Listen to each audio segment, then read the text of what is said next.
مساء الخير يا البنات، ان شاء الله تكونوا بخير وفي صحة جيدة. مرحبا بكم في قناتي.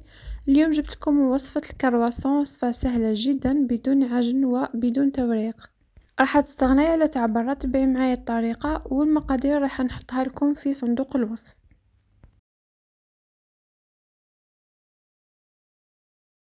نحط كاس حليب دافي مع ربع كاس سكر، تقدري ديري نصف كاس سكر اذا حبيتي. نزيد لهم ربع كاس زيت ونزيد 2 حبات بيض ونخلط. وبعدها نضيف ملعقة كبيرة خميرة الخبز ونخلطهم جيدا. بعد ما يتجانسوا المكونات راح نضيف 4 كؤوس فرينة بالتدريج. نحط الكاس الأول ونخلط، وطبعا الفرينة لازم تكون مغربلة. ومن بعد نزيد الكاس الثاني ونحط معاه كيس خميرة كيميائية والملح. البنات ما تنسوش الملح، هو اللي راح يمدلهم بنة وراح يعدل الطعم.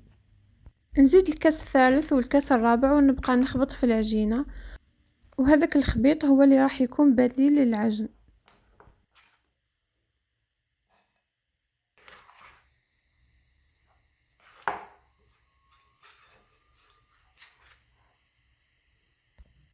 بعد ما تتلم العجينة راح نحط لها ملعقة زبدة وندخلها مليح في العجينة.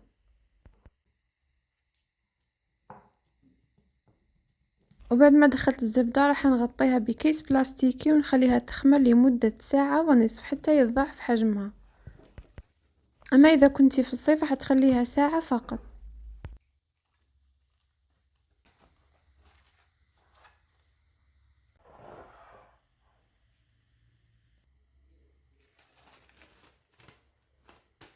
وهنا وبعد مرور ساعة ونصف راح نحيلها التخمير هذاك ونقسم العجينة على 2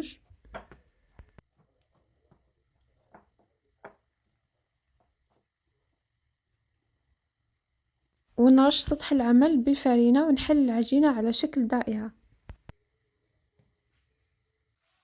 وندهنها بملعقة زبدة ذايبة تكون باردة.